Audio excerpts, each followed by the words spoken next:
Well, the ambition for me, for everybody, for young kids in those days, was a cup winner's medal. That was the number one. The FA Cup's one of the favourite days, really, for me. You know, as a young kid, you always dream about playing in cup finals, FA Cup finals. FA Cup was something different. It was this great occasion that you'd watched as a child on television, live football, one of the rare chances you had to watch live football on television, and was something that was built up in your mind as this great occasion that was revered around the world. The FA Cup final, and you know, that is just the ultimate game apart from the World Cup. It's the best watched cup competition in the world. I was already perfectly aware before I came to London that the FA Cup is something really special. FA Cup for me is the best competition in the world.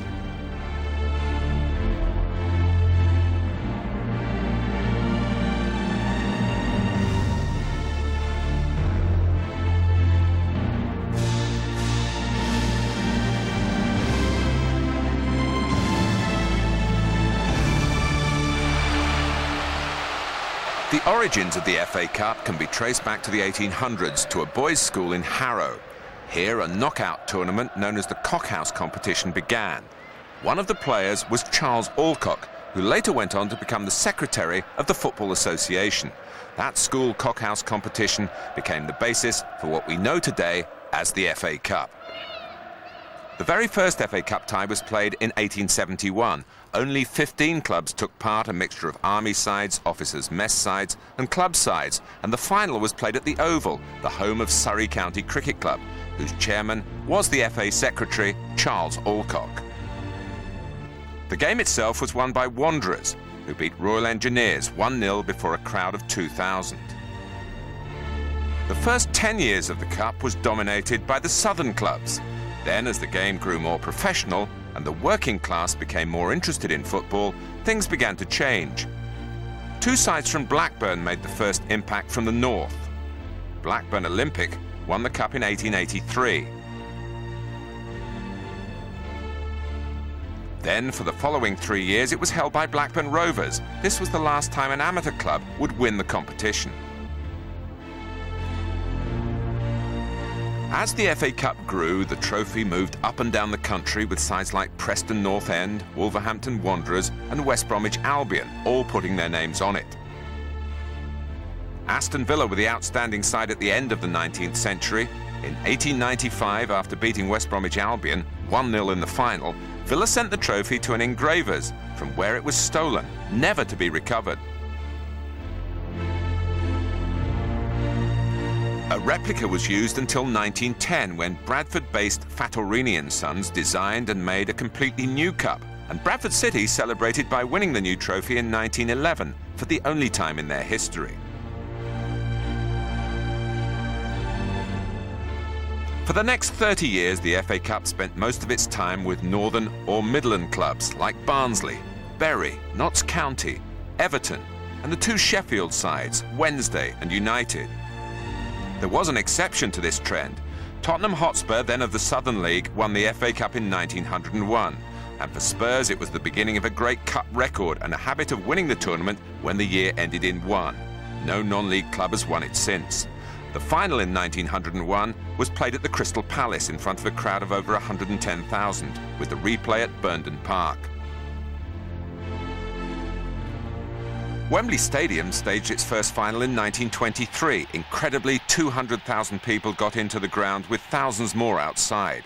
Although many policemen worked hard to restore order, Constable George Scory on his white horse Billy were the heroes who captured the headlines. 4 years later, Cardiff City captured the Cup, the only season when the trophy has left England. Herbert Chapman's Arsenal dominated English football in the 30s. 1930 was their first win in the final. They beat Huddersfield 2-0, and the game was remembered for the awesome sight of the German airship, the Graf Zeppelin. Arsenal's side was now full of household names, and so in 1933, when they were beaten in the third round by Division 3 side Walsall, many reacted with disbelief. It was the beginning of the cup tradition of famous giant-killing acts. The Second World War robbed stars like Joe Mercer and Stanley Matthews of 6 of their best footballing years. Derby County won the first cup final after the war with a 4-1 extra-time win over Charlton. And 2 years later, Manchester United and Blackpool produced one of the finest finals of all time. Manchester United played wonderfully well. They were really the better team, and they really killed us. And they had some very good players, Manchester United players. You know, in those days, United were United. Within 5 minutes, they take the lead for the first time when Pearson runs through and scores on his own. Cheer up, sir, the match isn't over yet. All the same, it was as good as over when Manchester's right half Anderson scored from far out to make it 4-2. Stanley Matthews was to be involved in the final again in 1951 as Blackpool played Newcastle. Newcastle scored the first goal through and back pass from me. For the simple reason I tried to, when I was in the goal mouth, I pushed the ball back and it went past Stan Mortensen, and one of the Newcastle players picked the ball up, went through, and they scored. Robledo gets possession. Blackpool hesitated, expecting an offside decision, and Jackie Milburn's away on his own, a beautiful solo effort.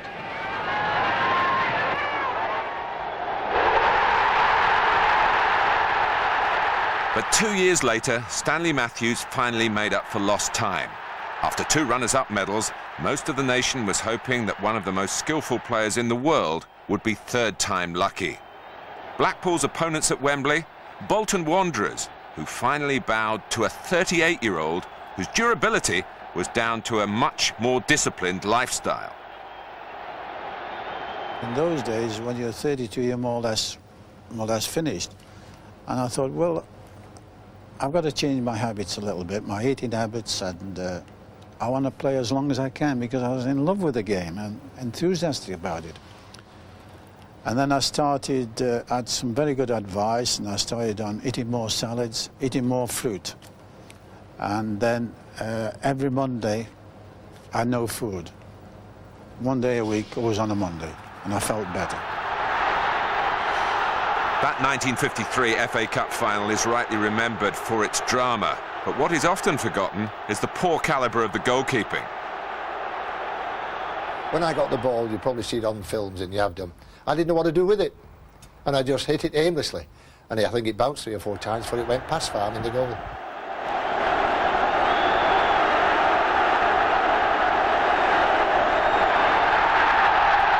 Bolton led at half-time by 2-1. 10 minutes into the second half, they added a third from the head of the injured Eric Bell.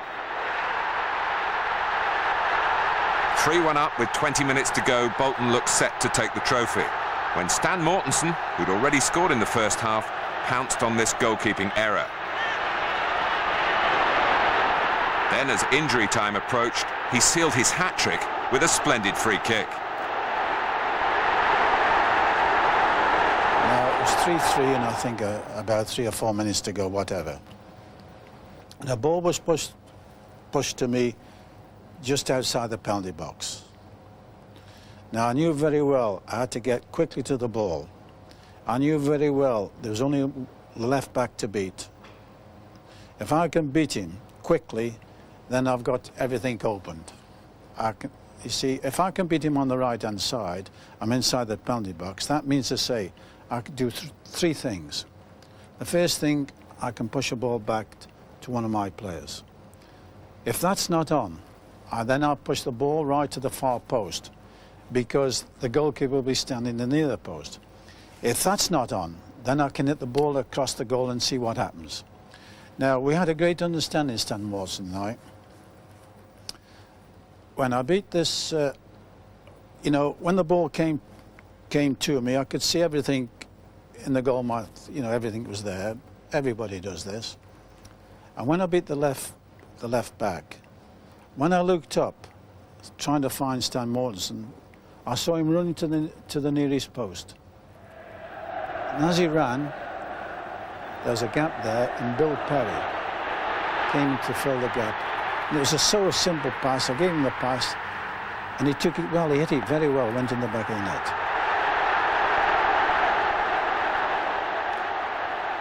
Blackpool's 4-3 triumph, the greatest comeback in FA Cup history, ending with Matthews earning his first Cup Winners' Medal and being named as man of the match. Well, they always say it's the Matthews final. I'd never believe that. I thought Stan Maudsley scored 3 goals. He should have been the man of the match. 1955 saw Newcastle return to Wembley to record their 6th cup final success. A rare-headed goal by hero Jackie Milburn started a 3-1 victory over Manchester City, Milburn's 3rd cup winners' medal.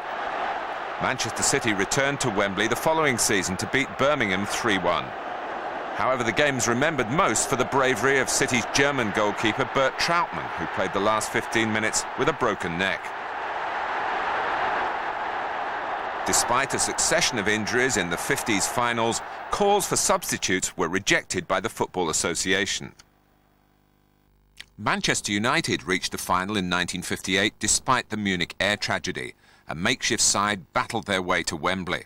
But on the day, Bolton Wanderers were just too strong, particularly controversial scorer Nat Lofthouse. I'm glad we won 2-0 instead of 1-0, because I think now I'd have been sent off if I'd have done that to a goalie now, what I did then. But me and Harry Gregg are still good friends. We see one another not very often, but quite often. And he said I'd have done the same thing to you, Nat, if it had been reversed. So there's no hard feelings at all between Bolton and Man United. 2 minutes later, they were attacking. Then a hard shot from Stevens is held by Gregg, and Lofthouse puts him and the ball into the net.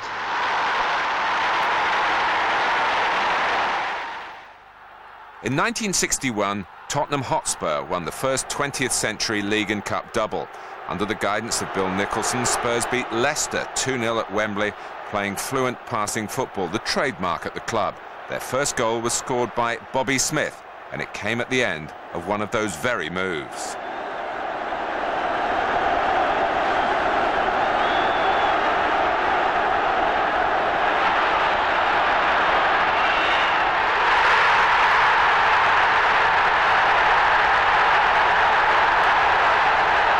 Blanchflower proudly lifted the trophy. He would repeat the feat the following season.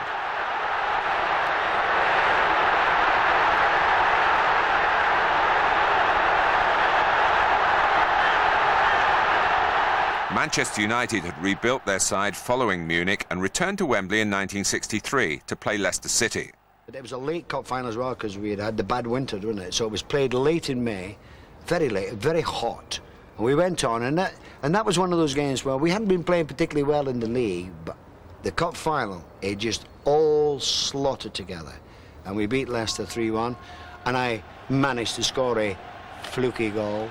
Well, I think Pat Crennan had gone on the sort of left-hand side, and he swiveled around somewhere and knocked the ball across the box. I think the goal was behind me somewhere, and I turned round and managed to knock it past Gordon Banks' right-hand side. Good old Gordon. He should have saved it as it happened. United won quite comfortably in the end, 3-1. The other 2 goals both being scored by David Hurd. This was only Manchester United's 2nd triumph in the FA Cup.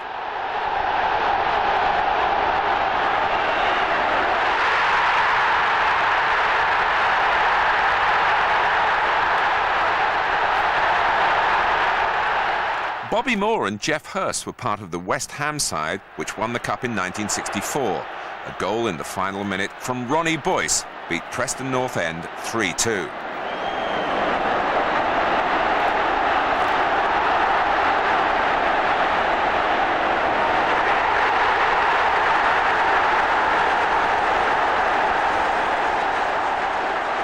Bobby Moore held aloft the FA Cup 2 years before he would return to lift the World Cup for England.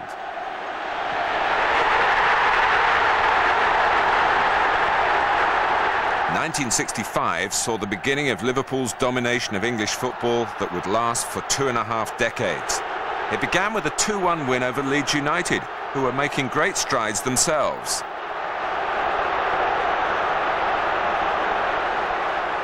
A lot of people said it was like a game of chess because we were 2 sides who were basically the same, and, you know, used to push the ball around and all that. And a tackle by Bobby Collins on Jerry Byrne broke his shoulder, and we did play with.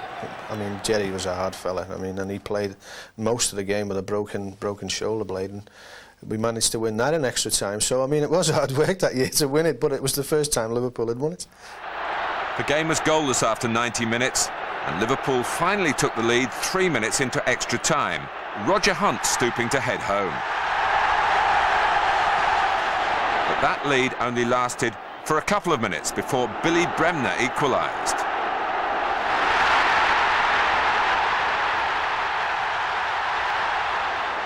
Liverpool's winning goal was courtesy of a flying header from Ian St John.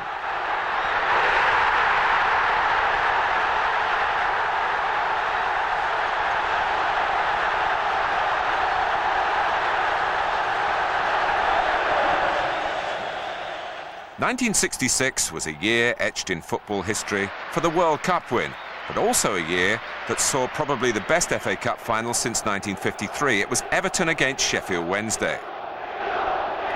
The game was only 4 minutes old when Jim McCalliog claimed the opening goal for Sheffield Wednesday. His shot deflected past Gordon West by England defender Ray Wilson.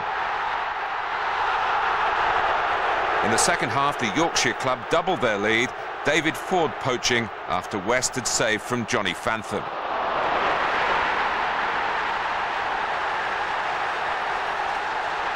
Then, with half an hour to go, Everton pulled one back.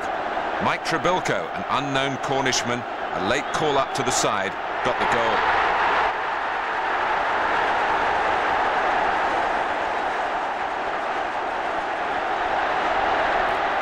Everton pressed again and were rewarded with an equaliser. Once more, Trebilco the hero.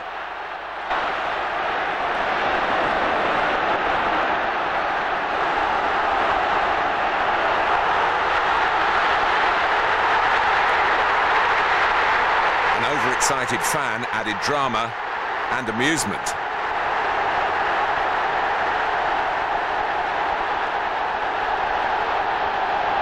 But when the game restarted, it was Everton who claimed the winning goal after a defensive error from the normally reliable Jerry Young. Derek Temple, the scorer.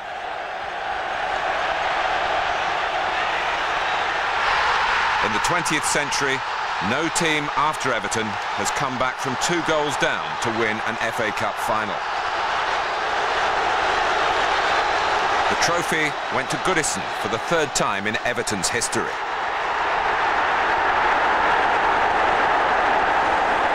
But the Cup Kings were Tottenham Hotspur. In 1967, they reached the final for the 5th time and won for the 5th time. Their opponents in the first All-London Cup final were Chelsea. Spurs took the lead through Jimmy Robertson. And it was 2-0 in the second half when Frank Saul swivelled in the penalty area to score.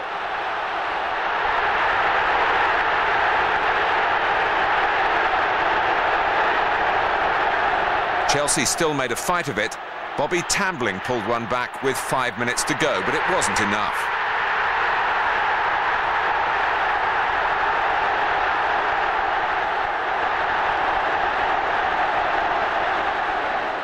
Jeff Astle made his mark on the FA Cup in 1968 as he scored in every round of West Bromwich Albion's campaign, including the only goal in the final against Everton.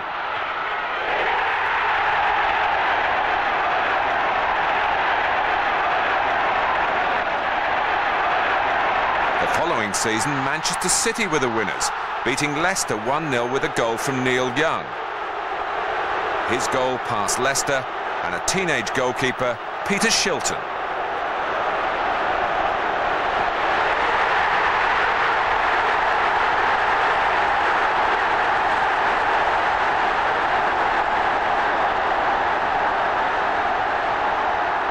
In 1970, Chelsea's name was engraved on the cup for the first time.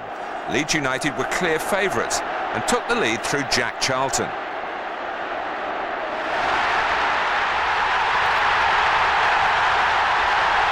But on a pitch ruined by a recent horse show, Chelsea hit back, though their equaliser from Peter Houseman had more than a little help from the Leeds goalkeeper, Gary Sprake.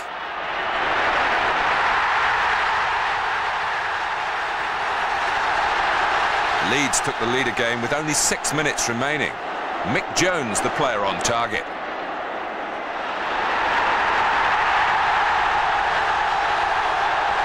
But their celebrations were cut short just 2 minutes later. Ian Hutchinson equalising, and this was to be the first Wembley final to go to a replay.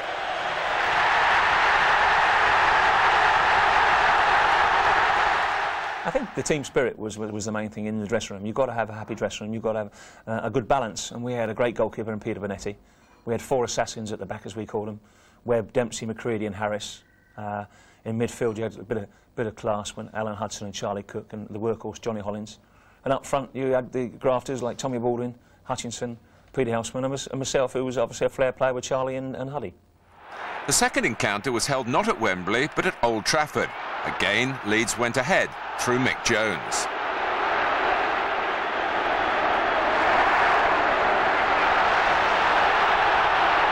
The match developed into a tough encounter, with tempers flaring.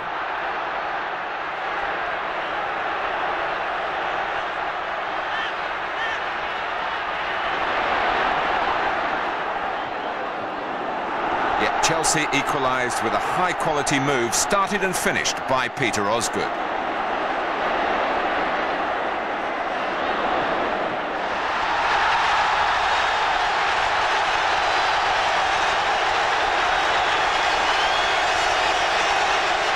Extra time, Chelsea won it with a goal credited to David Webb.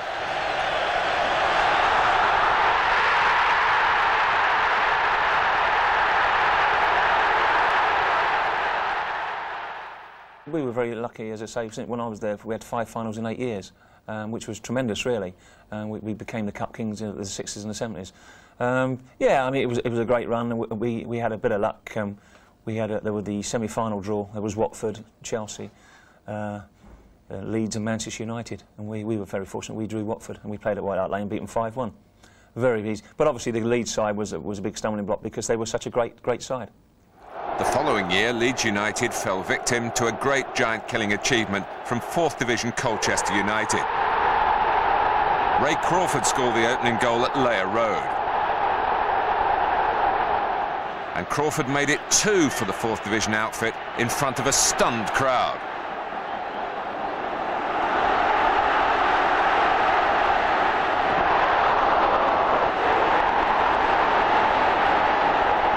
Amazingly, in the second half, Colchester went 3-0 up against the team of internationals. David Simmons with the goal.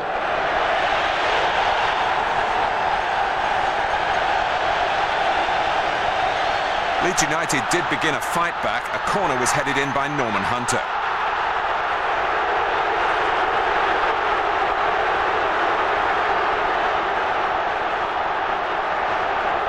Then they picked their way through the 4th Division defenders to score through Johnny Giles, 3-2.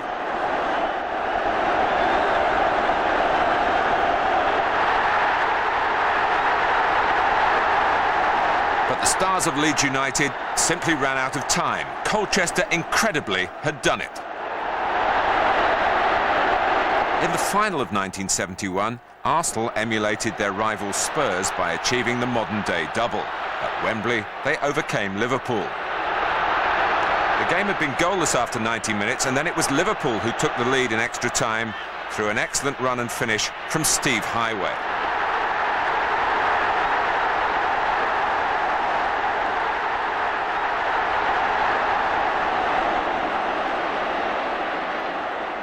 But the Gunners came back. A mix-up in the Liverpool defence allowed a goal still claimed by both George Graham and Eddie Kelly.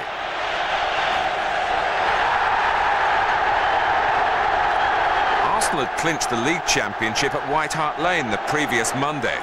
They wrapped up the FA Cup memorably through Charlie George.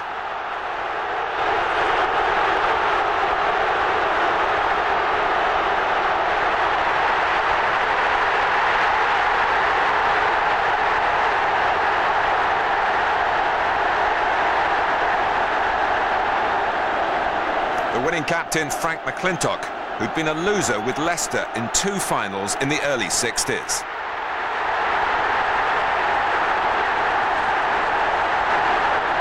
The third round the following season threw up another of the great FA Cup upsets. Non-league Hereford United put out high-flying Newcastle in a replay at Edgar Street, and this after Newcastle had taken the lead through Supermac, Malcolm MacDonald.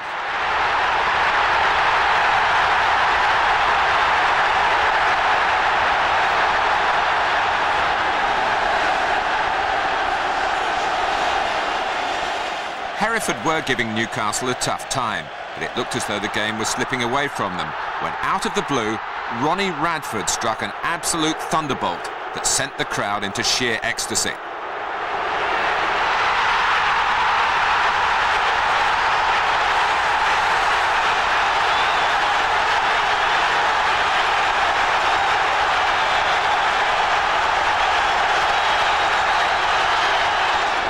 Order was restored and the match continued. Hereford sensed a sensational win and grabbed it through Ricky George.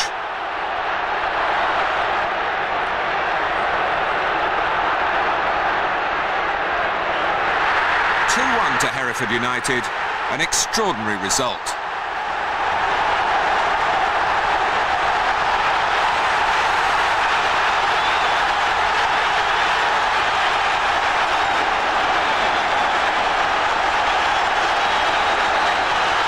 (1972) was the centenary year for the FA Cup.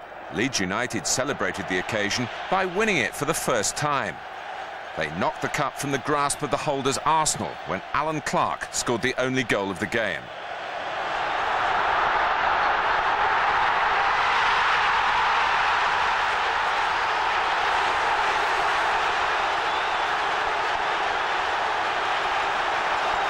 The magical moment at the top of the Wembley steps this time belonged to Billy Bremner.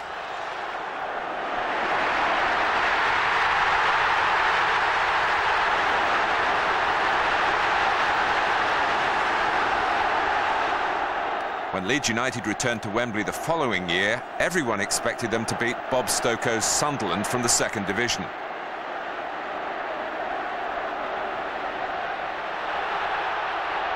But with half an hour gone, Ian Porterfield's strike gave the underdogs the lead.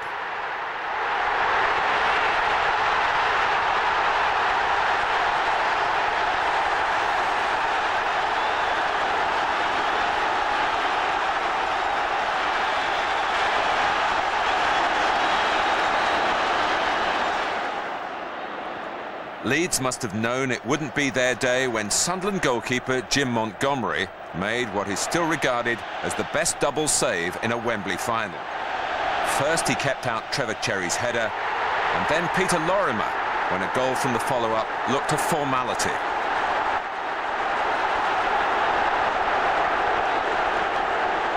It was a sensational achievement by Sunderland. 1974 saw Liverpool return to Wembley with manager Bill Shankly to play Newcastle United and their in-form striker Malcolm MacDonald.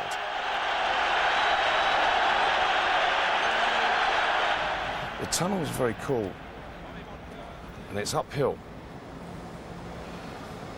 And as you go step by step, and in my case, I'm stepping step by step, and I'm looking across at the ugly mug of Tommy Smith, thinking I've got 90 minutes of this guy kicking me to pieces. And as you go up, step by step, it starts getting hotter and hotter. And the heat starts to come into this cool tunnel as you're going up. You start to smell the onions from the hot dog stalls all around. Wembley's famous for it, for the smell of onions. And all of a sudden, the roar, it starts to come in. And each step you take then, all of a sudden, you're hearing an amplification 10 times every step. And the atmosphere just suddenly explodes on you as you come out of the tunnel. And you are now in this bowl of every sense is hit. The nose can smell the onions, and the ears can just hear the noise, and you feel the heat.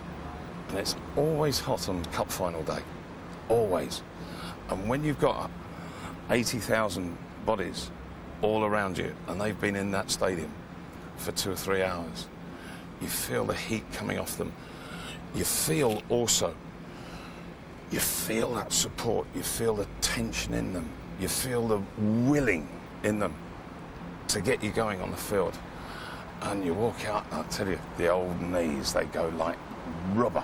You'd expected the likes of MacDonald to do something but fortunately for us, he didn't do anything. I mean, he used his goal quota up, and he made his debut against Liverpool at Newcastle and scored 3 that day. We got beat 3-2, but he never scored against Liverpool again. There was a few choice words in the tunnel going up. I can assure you on that day, you might have scored 3, pal, but you're not going to score again, you know. And I thought Liverpool played very, very well the second half, and I think the last goal was the best of them all. The first half had been very uneventful, but Liverpool stepped up a gear in the second, and after 57 minutes, Kevin Keegan made the breakthrough.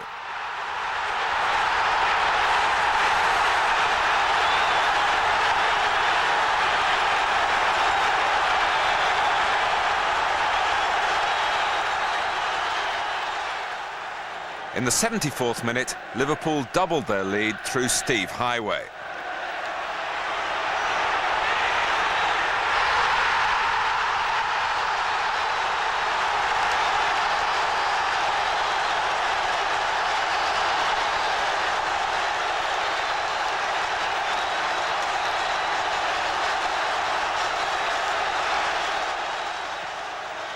Finally, some splendid play from Tommy Smith allowed Keegan to seal the match and give Liverpool another piece of silverware.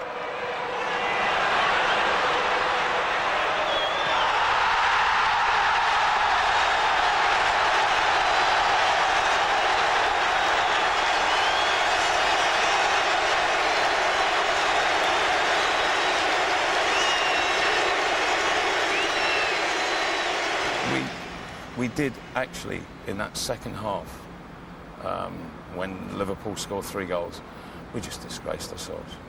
And we were just a rag-bag outfit, and that there are probably local clubs around here that were better organised than us in that second half in the Cup final of '74. And Liverpool, they won the Cup 3-0. They played pretty well second half. They were awful first half.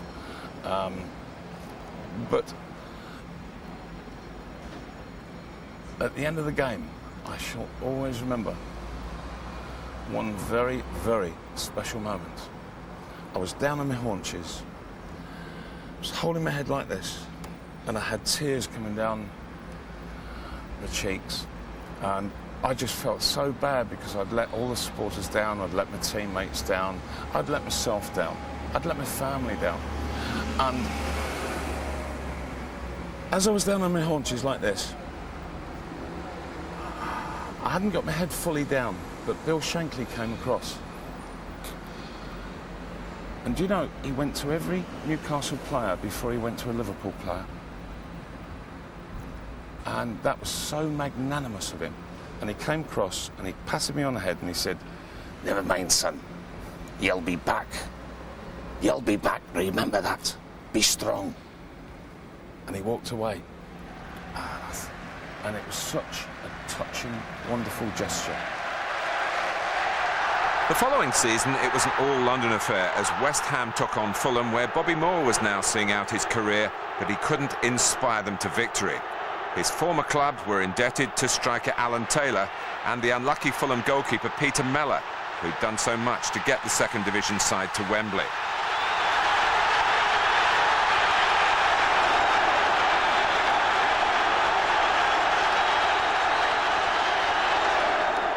The same combination, Taylor and Mellor, were responsible for the second goal.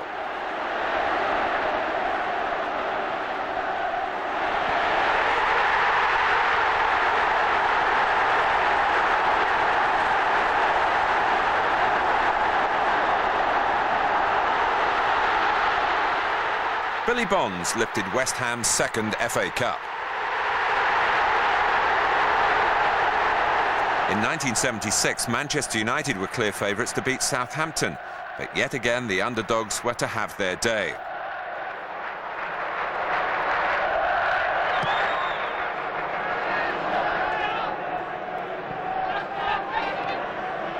It was Bobby Stokes who won the cup for the second division side.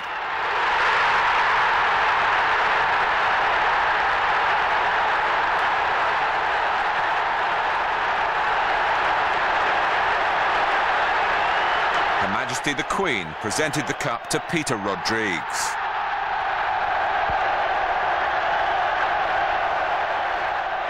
Manchester United returned to Wembley in 1977. This time they were the underdogs against a Liverpool side that had already won the league and 4 days later would win the European Cup.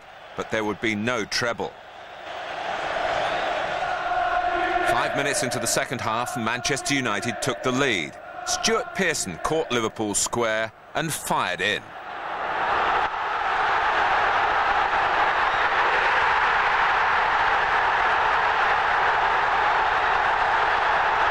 But their joy only lasted 2 minutes before Liverpool were level.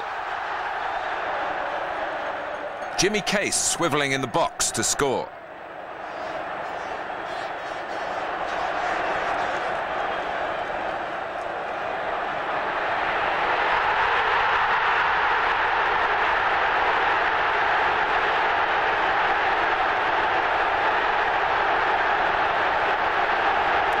This time it was Liverpool's celebrations that were short-lived.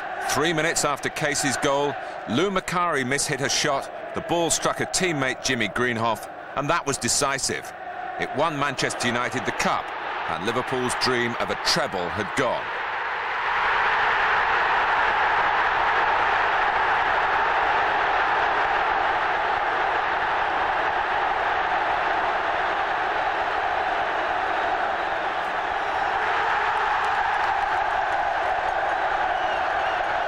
I don't think the European Cup actually stopped us playing in the final. I think we just didn't play well on the day. We got beat by Manchester United. But I think that led us to even more determined that you never make the same mistake twice at Liverpool. And we won, I think, the European Cup. I think we might have been on a bit of a high if it had won the FA Cup. It wasn't half as disappointing in 1971, but it's still disappointing, you know, especially to get beat by Manchester United, you know. I mean, the only thing that come out of that was Emlyn Hughes. Joe come in afterwards and said, well, we've got beat now. Hughes can get rid of that Al suit that he's had on for the last 12 months. Supposed to be his lucky charm, he said. Ipswich Town reached the cup final for the first time in their history in 1978 under the management of Bobby Robson. They faced Arsenal. The side from Suffolk played exceptionally well and deserved the goal scored by midfielder Roger Osborne.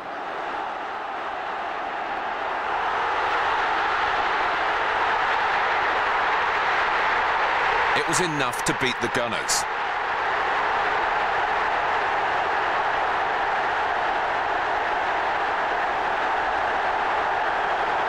Mick Mills was the proud man who lifted the trophy.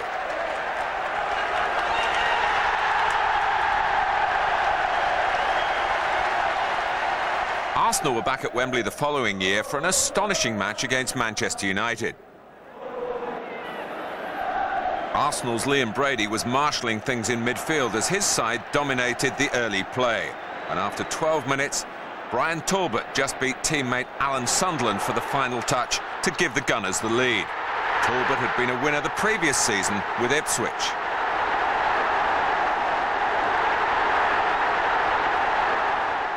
Arsenal continued to press and were further rewarded with a second goal from Frank Stapleton just before half-time.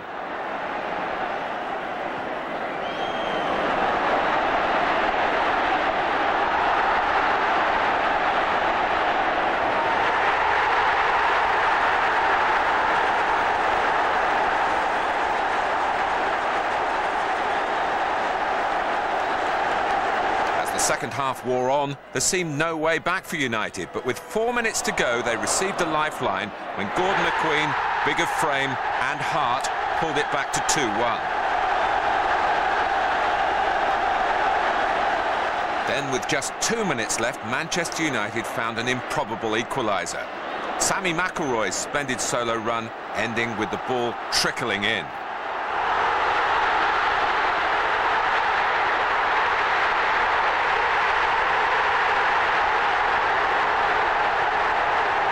Extra time would surely be required, but there was a sting in the tail. In the final minute of the 90, Alan Sunderland met Graham Rix's cross to score a famous dramatic winner.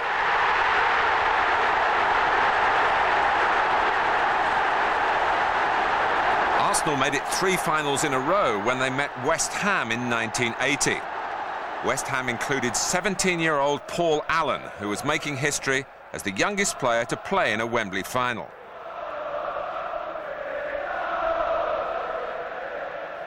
It was Allen's West Ham side that would win the cup, with a goal from midfield maestro Trevor Brooking.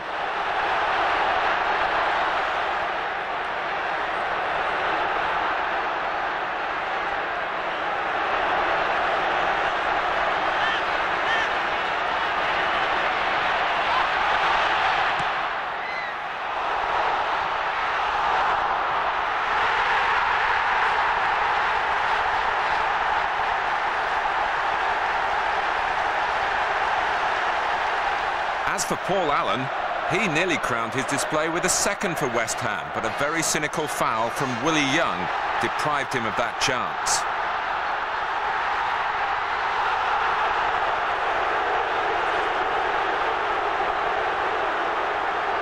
Nevertheless, the day belonged to the Happy Hammers, and Billy Bonds collected the trophy for the second time in 5 years.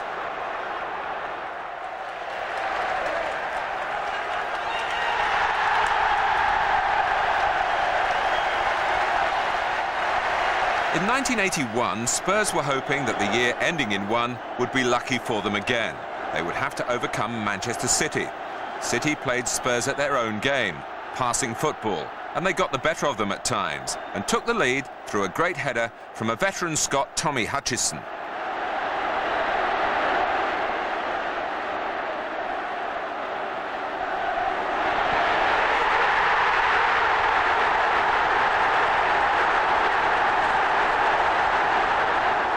We were everyone's favourites, without a doubt. It was our dealers and Hoddle and Villa and Archibald and Crooks and Perryman, and we were going to win by a mile, according to everyone.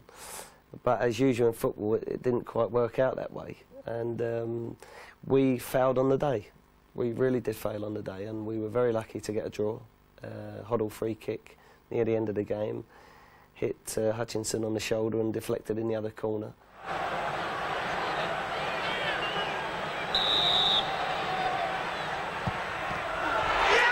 That goal put Hutchison in the history books as a scorer for both sides in an FA Cup final.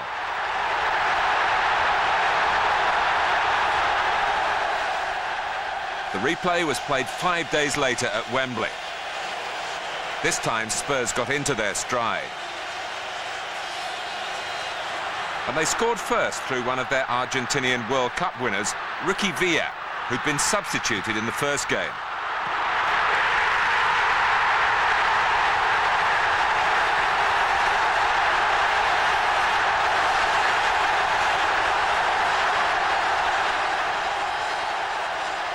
It was a match of high quality, and Manchester City made a major contribution to it when Steve McKenzie pulled them level with an astonishing volley.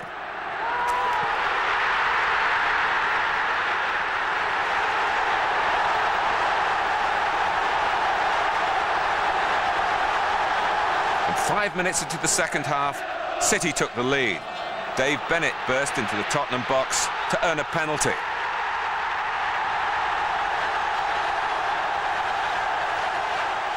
£1 million striker Kevin Reeves made no mistake from the spot.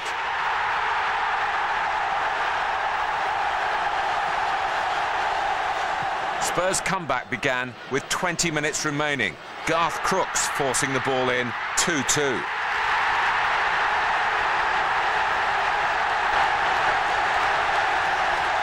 What followed is still regarded as the major candidate for the best goal ever seen in an FA Cup final. Ricky Villa's jinking run earned Spurs their 6th FA Cup.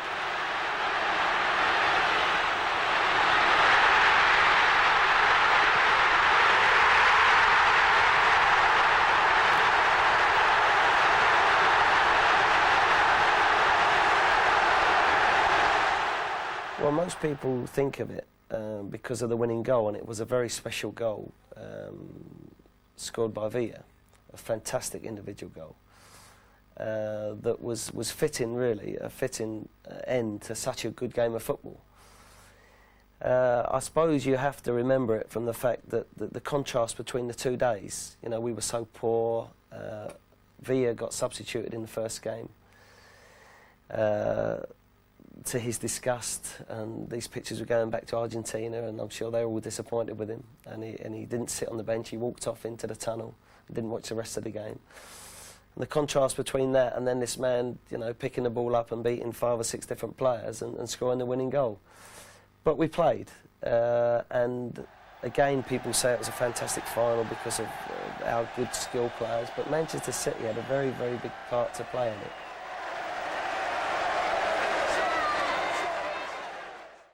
The cup holders Spurs returned to Wembley to play Queen's Park Rangers, who were managed by the former Spurs player and cup winner Terry Venables. We'd played QPR the previous season. That was a replay, and we were very lucky to get through that tie. That was probably the 3rd round. So we had this in our thoughts, that, you know, we could have gone out in the 3rd round. We ended up winning it in very good style. Now we have QPR. QPR was a club that I'd supported in my schoolboy days. Living in West London, I went to Brentford one week and QPR the next. So it was quite a special game for me. Terry Venables was manager, who had been a player with Spurs. So there was lots of intriguing clashes going on. An undistinguished game produced a goalless 90 minutes. But 5 minutes into extra time, Glenn Hoddle's shot deflected past goalkeeper Peter Hucker, and that looked as though it would be enough to settle the game for Spurs.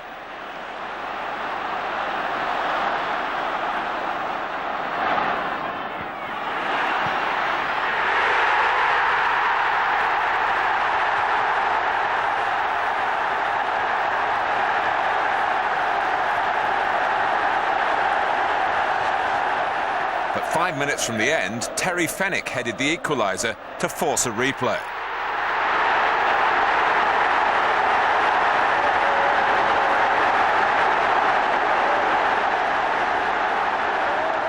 They scored very late to pull us into the replay. I think Fenwick scored a goal from a long throw-in. So it would almost thrown that game away. But the second game was very much a similar night to the Manchester City night. Good atmosphere for playing, but again, we just didn't really perform. We got a goal up quite early and hung on. And QPR had all the play second half, really forced the issue. Lots of close scrapes for our goal, and but we seemed to have the hoodoo on them at that particular time. And I think when you have the confidence of winning a trophy, as in 81, that confidence then just spreads, and it's almost you can't do any wrong. The only goal in the replay came from the penalty spot. Graham Roberts earned it with a superb run from midfield.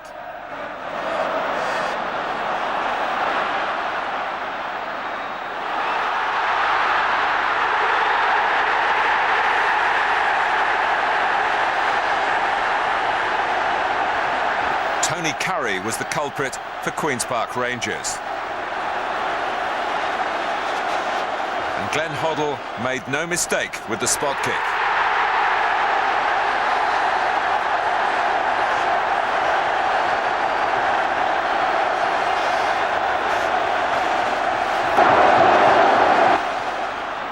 Queen's Park Rangers came close in the second half. A wonderful ball from Simon Stainrod so nearly brought a goal for John Gregory.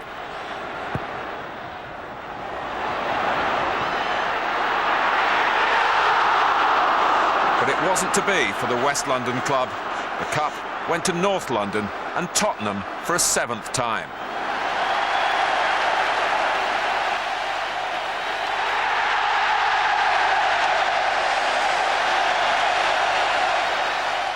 '83 brought Brighton and Hove Albion to Wembley for the first time to play Manchester United. A familiar face in the crowd was Matt Busby, a legendary figure from United's past, hoping to see the present team triumph. It didn't go quite as smoothly as he would have hoped. Brighton took the lead when Gordon Smith was left unmarked at the back post to head in.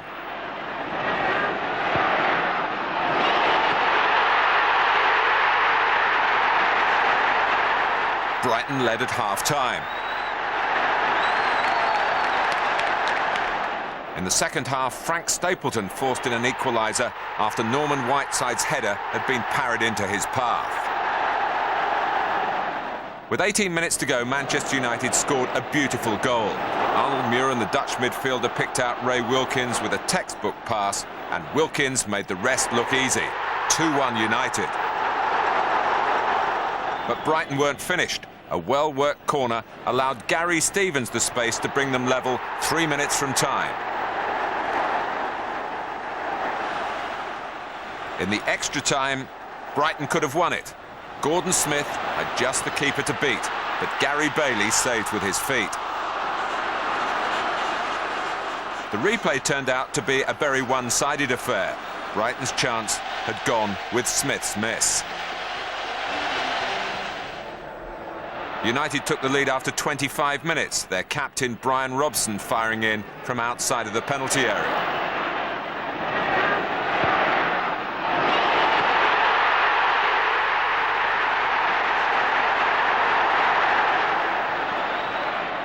Five minutes later, it was 2. Norman Whiteside with the header.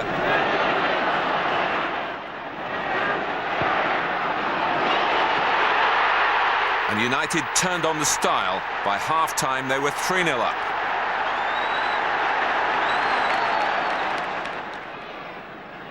Robson scored his second of the match.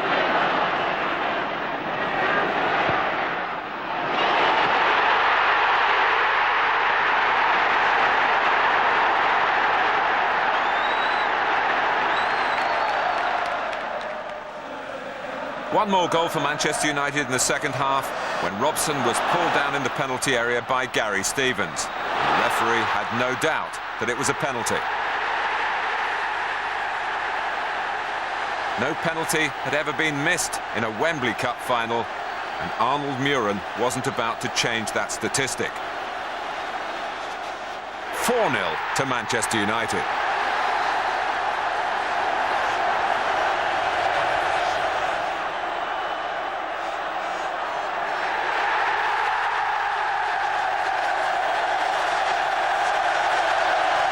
The team played very well, but don't let's forget Brighton, give them a bit of credit. They played very well on Saturday and they were unlucky not to win on Saturday, but I think we're just too good for them tonight in the first half.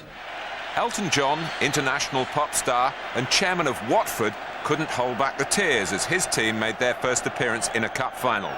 Their opponents were Everton, and it was Howard Kendall's side who would later revel in the glory.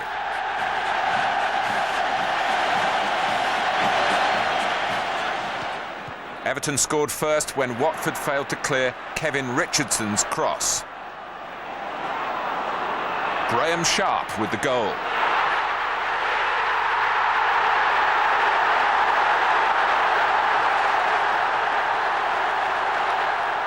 Everton sealed their victory in controversial fashion early in the second half when Andy Gray headed the ball out of keeper Steve Sherwood's hands.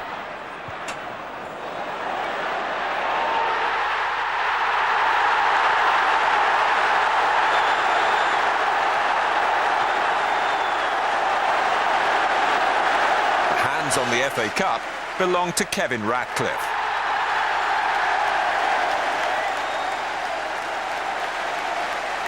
The following season, in 1985, Everton returned to Wembley, expecting a harder task against Manchester United, and in that respect, they weren't disappointed. In the opening 90 minutes, Everton came closest to scoring when Peter Reid's shot struck the frame of the goal. In the second half, Reid was involved again as he was cut down by Kevin Moran, who became the first player to be sent off in an FA Cup final. Making that fateful decision, referee Peter Willis.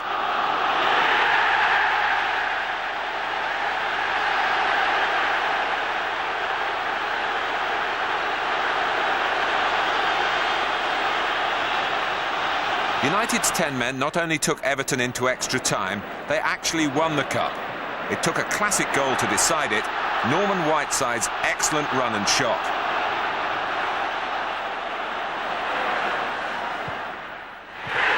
Manchester United, FA Cup winners for the 6th time.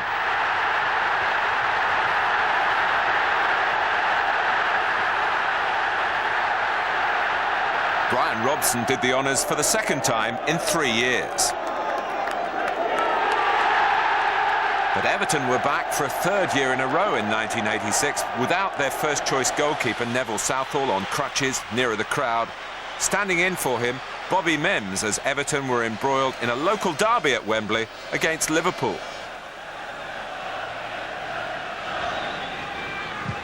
Everton had a new striker in Gary Lineker from Leicester City, and he scored the opening goal after 28 minutes, after being put clear by a great pass from Peter Reid.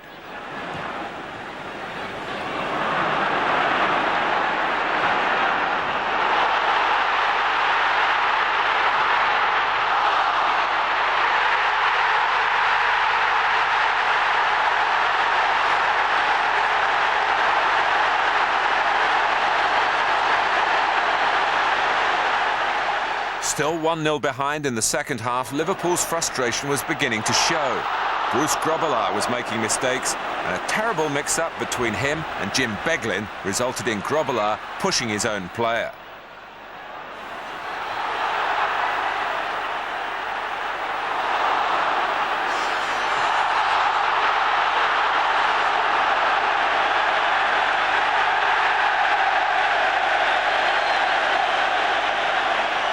Liverpool were in a better mood after 57 minutes when Ian Rush got through to round Mims and equalise.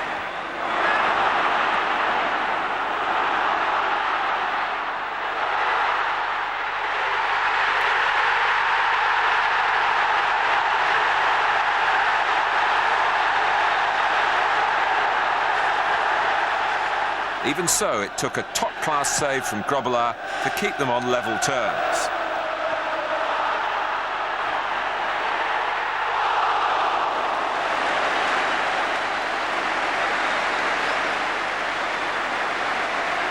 But straight after that, Craig Johnston, the Australian midfield player, put Liverpool ahead after good work from Jan Molby.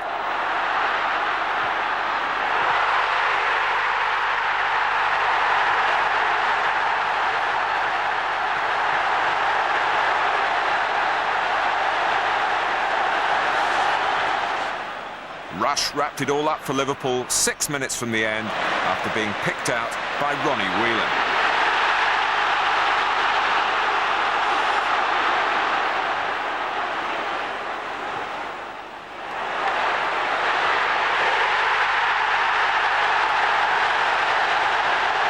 In their first season under the management of Kenny Dalglish, Liverpool had added the FA Cup to the League Championship, the double. On to 1987, and Spurs were favourites to make it 8 wins from 8 finals against first-time finalists Coventry City.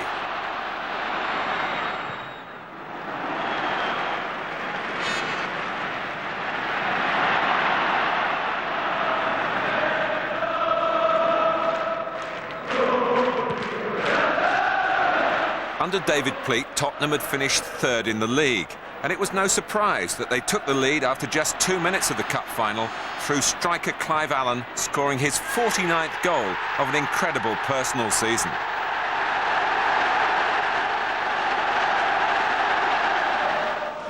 But Coventry were unabashed. After 9 minutes, Dave Bennett equalised, nipping in front of Ray Clements. Bennett had been a member of the losing Manchester City side against Spurs 6 years earlier.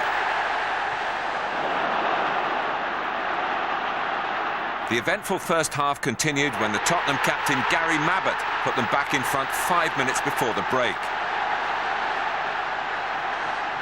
In the second half, Coventry pushed forward, looking for a second equaliser, and were rewarded when Keith Houchin scored with a spectacular diving header.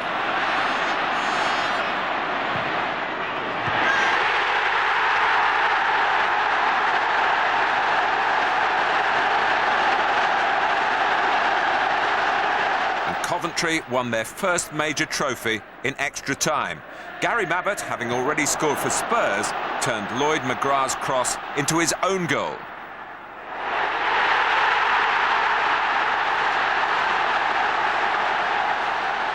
For Coventry, it was party time, particularly for their management duo of John Sillett and George Curtis.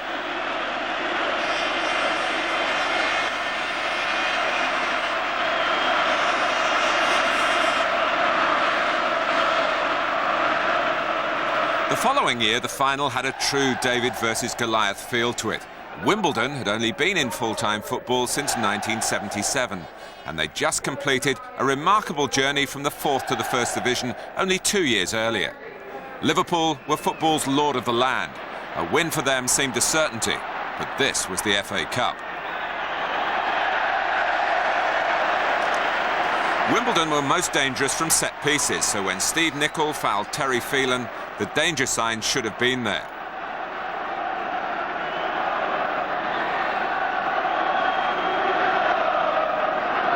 Dennis Wise took the free kick after 37 minutes that was met by the head of midfielder Lawrie Sanchez to give Wimbledon the lead.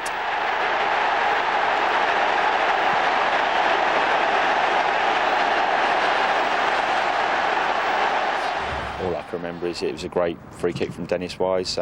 We caught him cold. It was a set play that we practiced. I mean, we were always very good at set plays. And once we got the goal in front, we had a strong enough team that knew that they weren't going to be able to get an equaliser. When they finally got the chance with the penalty, Dave Besant saved it, which when that's saved, I think everybody on the pitch and the crowd realised that was going to be our day. And it's made great history. I mean, you know, the crazy game from South London beating mighty Liverpool. Besant's penalty save was the first in a Wembley FA Cup final. Once he got past the club's owner, Sam Hammam, the goalkeeper captain led the crazy gang to the FA Cup.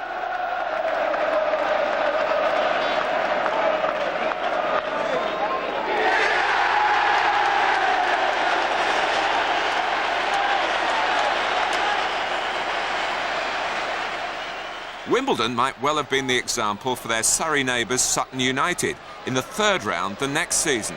The non-leaguers' reward for reaching such an advanced stage was a home tie against the 1987 FA Cup winners, Coventry City.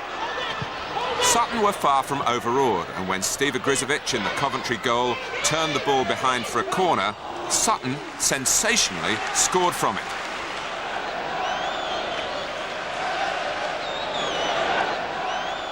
The side from the conference worked a near-post routine worthy of a higher division. It caught out their illustrious opponents, and the Sutton skipper, Tony Raines, headed the ball into the Coventry net.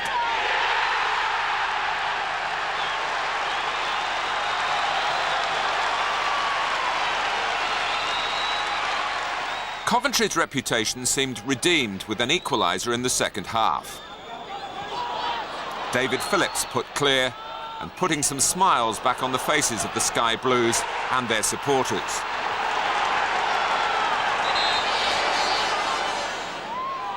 Sutton, though, were not to be satisfied by a replay on top division territory at Highfield Road. A different but equally effective corner routine opened up Coventry again, and Matthew Hanlon put the part-timers in front for the second time.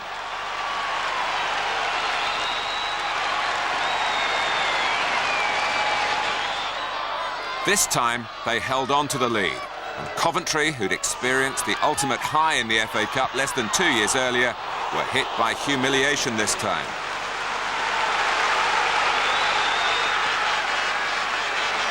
Sutton manager Barry Williams had quoted Shakespeare to his players before the game. Now his own words would be quoted in newspapers all over the country.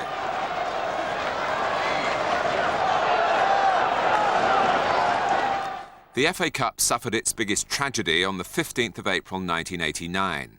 The worst crowd disaster in the history of British football occurred at Hillsborough in Sheffield, when 95 Liverpool supporters were crushed to death following a surge at the semi-final between Liverpool and Nottingham Forest. Only after the blessing of the victims' families was the tie rescheduled 3 weeks later. A tidal wave of emotion carried Liverpool to victory by 3-1.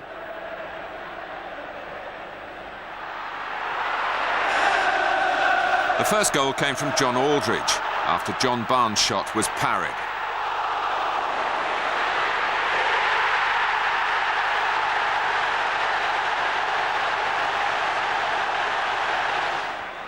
Nottingham Forest did hit back when Neil Webb's shot just went over the line before Bruce Grobbelaar stopped it.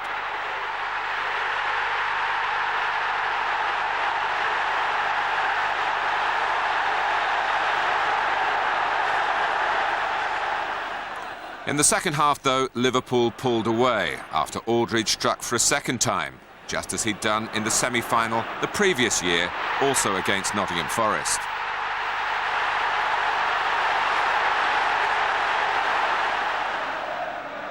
The final goal had an element of fortune, Brian Laws turning the ball into his own net.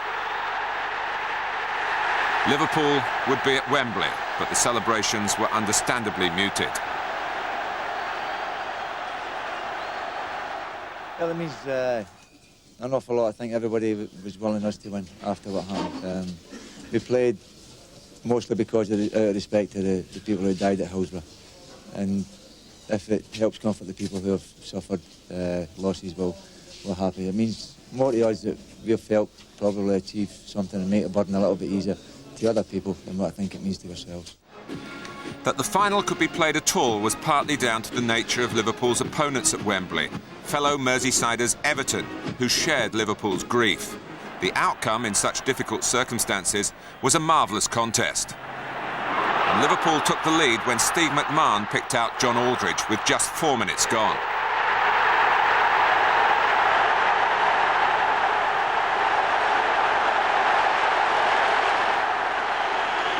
They were just a minute away from winning the cup when Everton were able to change the script. Substitute Stuart McCall answered the call for an equaliser.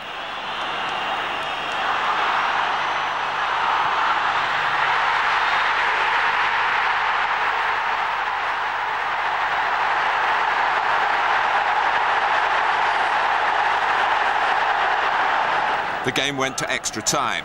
Then a Liverpool substitute, Ian Rush, controlled Steve Nicholls' cross before swivelling to put Liverpool back ahead.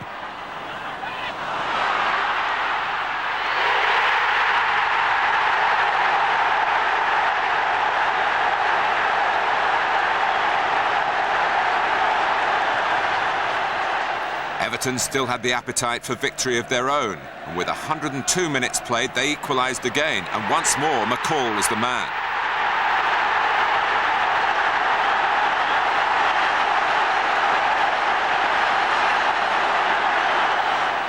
Two minutes later, Liverpool finally won it. Ian Rush was the hero, directing in John Barnes' cross.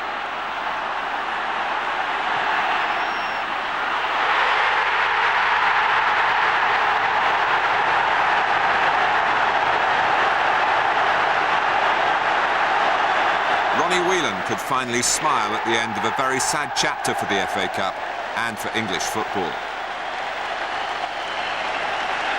Crystal Palace were surprise finalists in 1990. They met strong favourites Manchester United. Palace managed by Steve Coppell, a cup winner as a player with United. He was pitting his wits against Alex Ferguson, who'd made a slow start to his managerial career at Old Trafford. Palace took the lead through a set piece, Gary O'Reilly heading in after 19 minutes.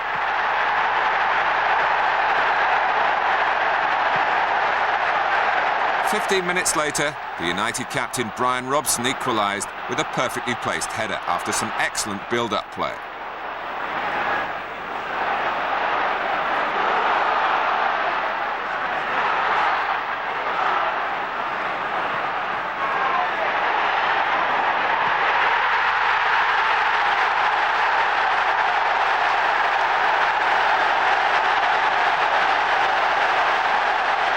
The favourites moved on to take the lead in the second half. After a couple of deflections, the ball arrived at the feet of Mark Hughes, and he made no mistake.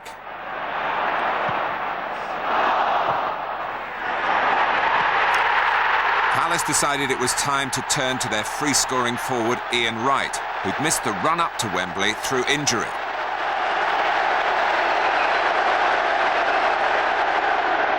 Leading up to the cup final for Crystal Palace, I knew I was never going to start the game, and you know, it was a bit of a disappointment, but you feel like you're not part of it. So when I actually scored the first goal in the cup final, you know, that's when I started to feel part of the team, and you know, at the end when it was extra time, that's when I started to feel part of everything, and you know, that was nice, you know. But I couldn't sum up into words what it was like to actually score and be part of a FA Cup final. Wright had only been on the pitch a few minutes when he struck, and his goal took the game into extra time.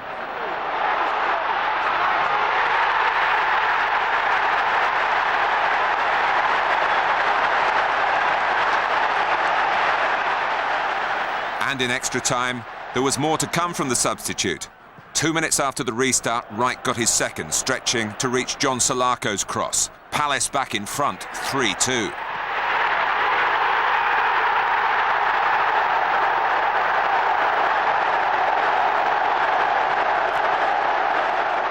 There were only 7 minutes left when Manchester United got their equaliser. Mark Hughes, with his second of this marvellous match, earned a replay.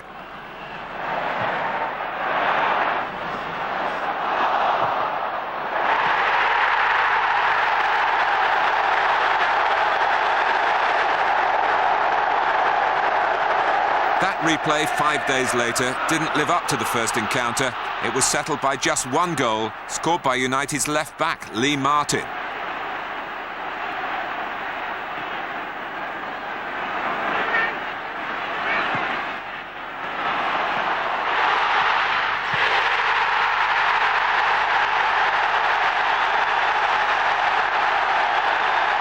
Brian Robson lifted the trophy for the third time in his career.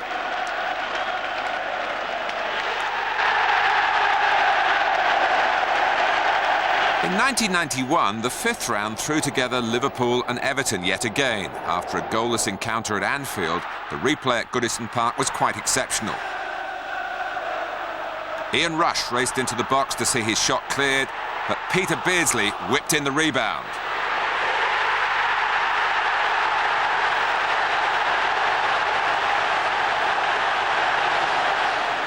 Everton hit back via the head of Graham Sharp. Grobbelaar bitterly disappointed that he didn't save it.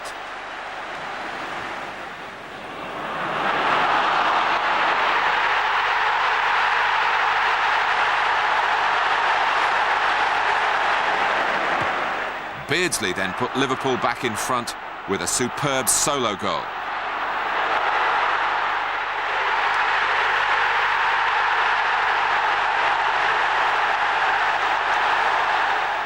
Then a dreadful mix-up between Grobbelaar and his defender Steve Nicol gifted Everton the equaliser, which Sharp took for 2-2.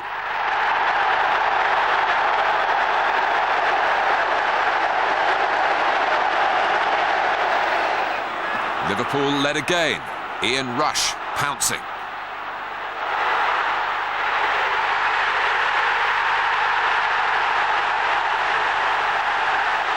And for a third time, Everton equalised. Substitute Tony Cottee on the prowl.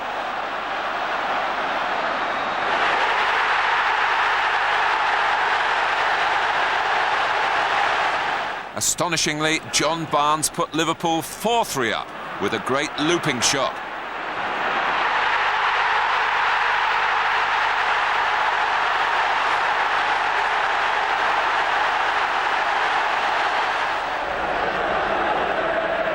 Just as it was looking all over, Tony Cottee struck again. The match finished 4-4. The next day, Kenny Dalglish resigned as Liverpool's manager. Everton won the second replay 1-0.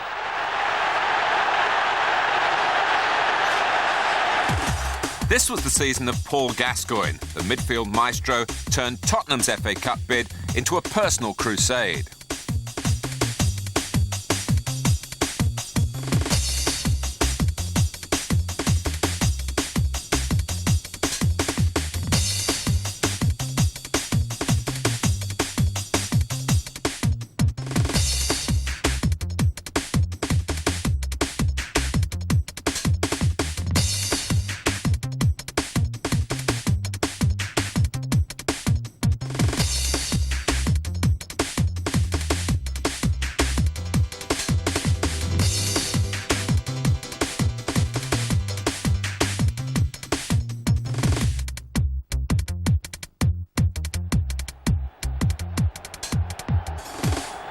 The best was yet to come from Gazza as Spurs took on Arsenal in the semi-final, the first to be played at Wembley Stadium.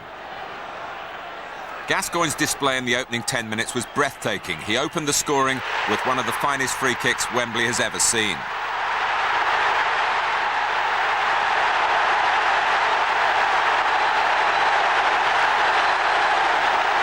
Gascoigne was involved again as Spurs went 2-0 up, exchanging passes with Paul Allen, who crossed for Gary Lineker to score.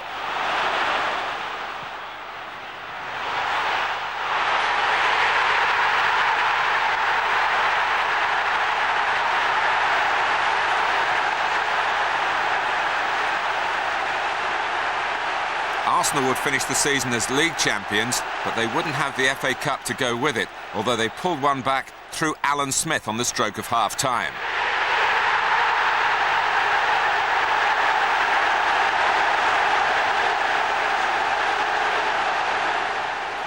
In the second half, Tottenham finished it off when Lineker ran through to score past David Seaman.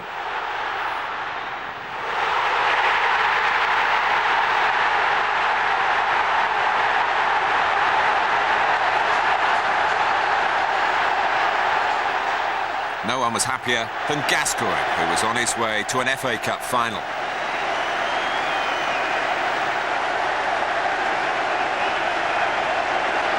I'm happy. I'm now away to get me shoot measured. Yes! What about your start to the game? It wasn't bad, was it? Brian Clough was the man in charge of Tottenham's opponents at the final, Nottingham Forest. A legendary manager, he'd won everything in his career except the FA Cup. This would be his last chance, though he put his ambitions into perspective before the final.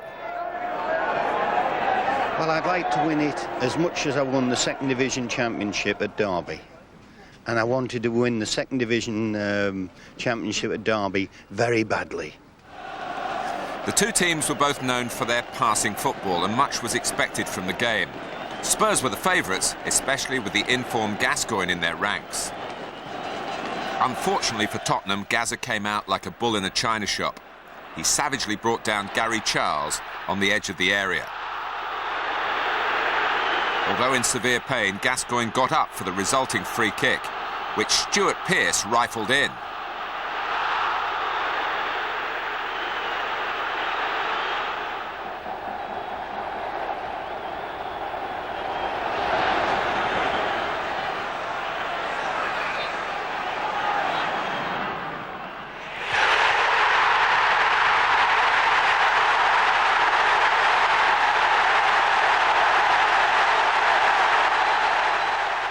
Gascoigne could not continue. Torn ligaments in his knee from his reckless challenge meant that Spurs would have to manage without him. And things went from bad to worse for Tottenham. They had a goal wrongly disallowed for offside against scorer Gary Lineker.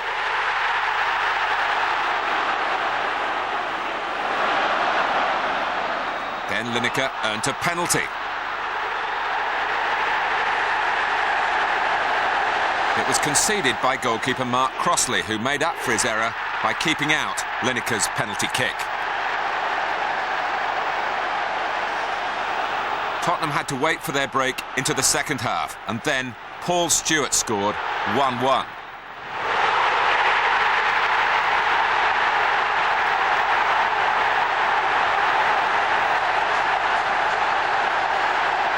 Four minutes into extra time and Brian Clough's dream vanished as Des Walker, the Forest defender, headed into his own net. Walker, a boyhood Spurs fan. Gary Mabbott lifted trophy number 8 for Tottenham Hotspur.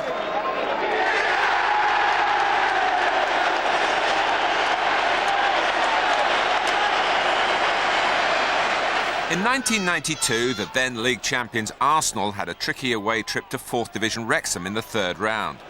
After Paul Merson's good run and Alan Smith's finish, it looked like there would be no problems for the Gunners, but Wrexham had other ideas. Late in the second half, Mickey Thomas rifled a free kick past David Seaman to bring the Robins level.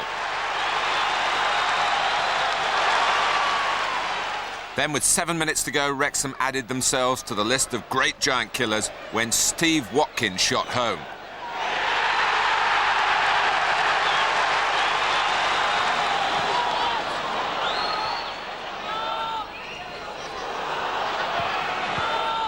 The final whistle saw mass celebrations in North Wales and a very disappointed Arsenal manager George Graham.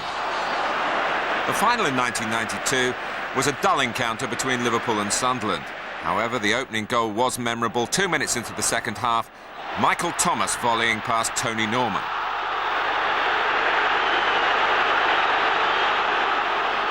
Ian Rush added to his incredible record in FA Cup finals by adding Liverpool's second goal to seal the tie and give Liverpool the FA Cup for the 5th time.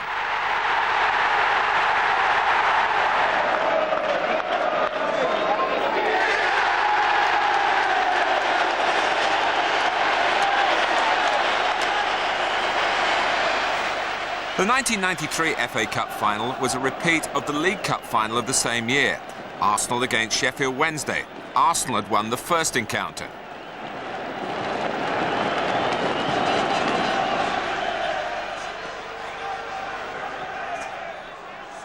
Davis and Dixon together, organising the set piece. Campbell hoping the service will be good. And it's got in from right! Linnigan with the first header, right to finish it off. And the goal scorer extraordinaire pounces yet again. Arsenal with everybody back defending behind the ball. Now Bright, and it's Hurst down for Hurst, who sweeps it in, and it's 1-1. Relief on the face of Trevor Francis, and Wednesday pressure has finally paid off. The replay 5 days later was just as hard fought.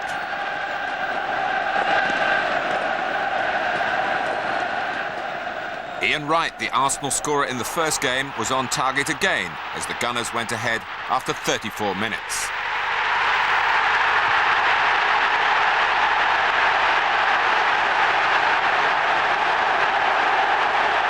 And just as in the first match, Sheffield Wednesday came back. Chris Waddle scoring this time.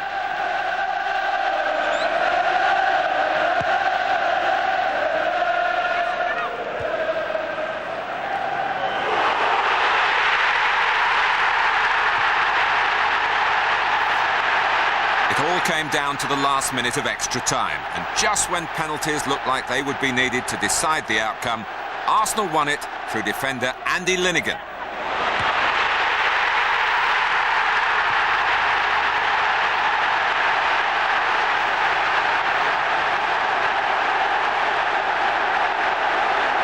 Arsenal's FA Cup for the 6th time held aloft by Mr. Arsenal, Tony Adams.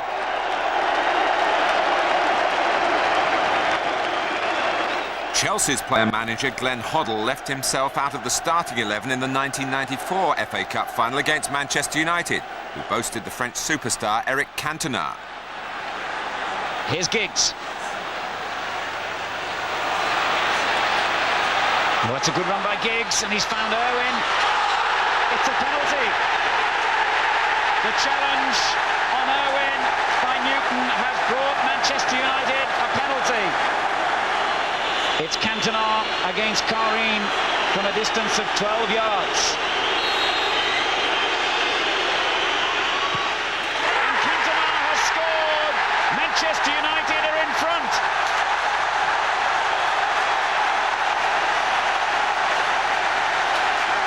Glenn Hoddle is actually warming up, so it must now be going through his mind. It's the time for him to come on and try and put an influence on the Chelsea side. Now then, he might have a lot of work to do if he does come on, as Sinclair takes on Penchelskis, and the referee is pointing to the spot again. And I have to say, on this occasion, I totally disagree with Mr. Ellery. In my opinion, there's no way that was a penalty. Same corner, same result. The scoreline doubles. Cantona's got 2 goals. Glenn Hoddle must be sick inside and looks as though that's the moment when he's going to come on. Now let's look at it again here, as Kanchelskis was bearing down on goal. And suddenly, out of shot, Hughes has scored, and Manchester United now have surely completed their FA Cup final victory with a goal from the main man, Mark Hughes, and Chelsea's challenge has fallen apart in a matter of minutes. Isn't it ironic that even at 3-0 down, Chelsea have actually had 3 chances in the last few minutes to score and still haven't got a goal. And maybe United are going to get one to round things off here, because Ince is onside and lays it on for the substitute to score, and Manchester United's victory is complete. Steve Bruce collected the trophy as United won their first League and Cup double. They returned to Wembley the following season to play Everton, but without Cantona serving a long-term suspension. Here's Keane. Leclerc. By Sharp to Ince. And Everton's defence standing firm. Now launched a counter-attack. Off goes Lampard. Stewart in oceans of space away to his left. This is Jackson. Right out in the middle. Still Jackson. And Stewart! It's there. Right up. Everton take the lead at the second attempt, albeit. Paul Ryder.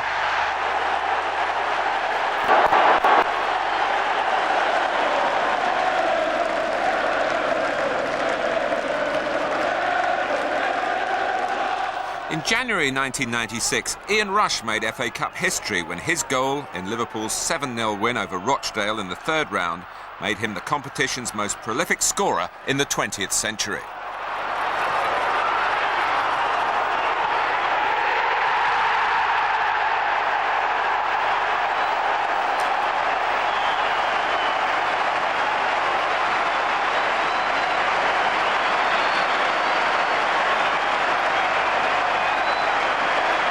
It's always nice to beat records. I believe records are there to be broken, but this is a special one because it's the best cup competition in the world, and it was. I was very proud and privileged when I scored and happened to be in the top end as well.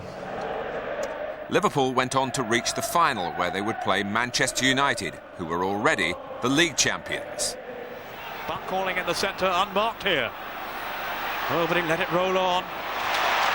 But such tenacity shown by Nicky Butt in typical fashion. Keane now for Cantona, and Butt. The Butt had time to clear.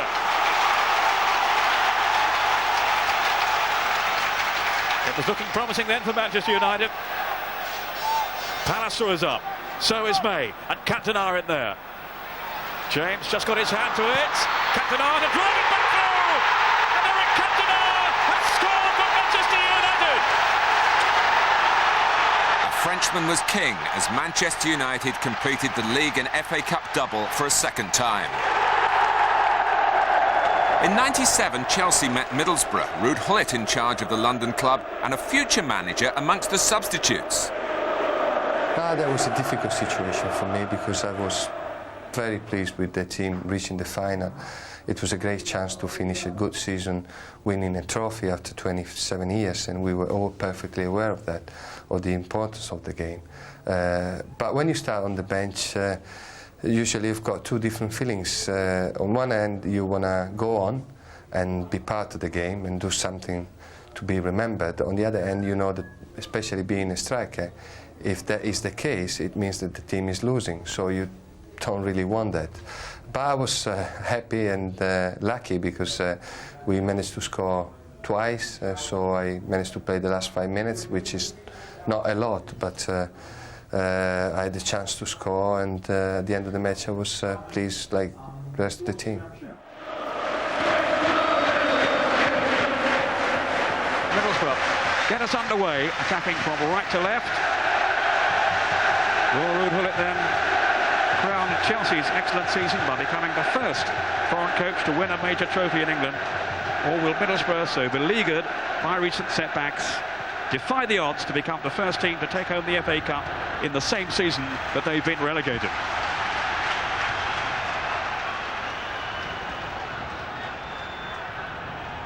Here's Juninho. Wise for Chelsea. Rolled on to Di Matteo. Matthews making an angled run ahead of him and opened up some space. And a goal! Oh, fantastic start! Roberto Di Matteo! Inside 45 seconds. LeBeouf to Wise. Now Newton to take it on. He's got Petrescu ahead of him. Matthews. This is Petrescu. And Zola. It's in. Eddie Newton has made it 2 for Chelsea. And surely now the cup is theirs. The club had basically been in the first division, gone up to now the Premier, and stayed middle of the table. And then all of a sudden it changed. I think by winning that cup, it changed everything about the club. They decided to put their money where their mouth is and go for it. and they have in the last few years. You know, we've won a few cups since then, and it was a big starting point for the club basically, and it was important to the club as well. The Chelsea captain chose to share the cup-winning experience. I just took a little boy out of the crowd. I think it's nice they can appreciate it as well. You know, that boy may never ever have been on Wembley or been involved in anything, and I took him, and it's quite funny. You see a little boy in our FA Cup winning photos when we celebrate at the end. He's in there at the side, and it's nice that you can take people out the crowd and walk them round with you and let them celebrate. I think it's something that he won't forget. Arsenal will not forget the events of the following season. They'd already won the league when they took on Newcastle United for the FA Cup.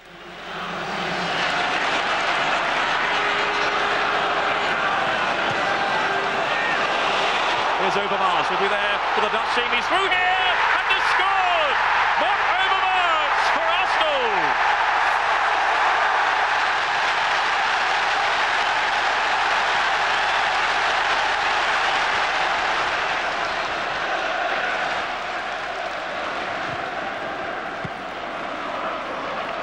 Vieira. This is Ray Parlour. Anelka onside. Anelka's away. Good strike! No mistake this time. He spurned a golden opportunity in the first half, but has now tucked this one away with great aplomb. Arsenal FA Cup winners for the 7th time.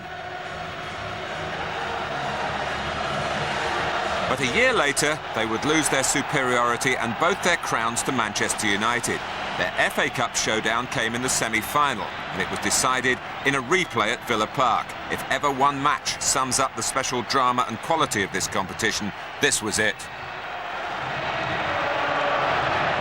Here, and he as far as Beckham. It's Manchester United's turn to attack. Sheringham. Beckham! First blood to Manchester United! David Beckham breaks the deadlock after 16 minutes. It has to be settled tonight.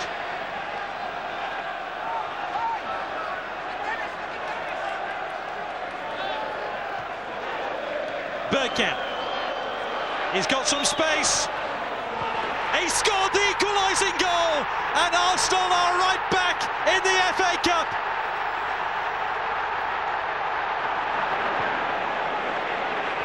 Parlour now for Arsenal. Oh, that's a penalty, surely. It is a penalty in stoppage time at the end of the game. Oh, Philip Neville's distraught.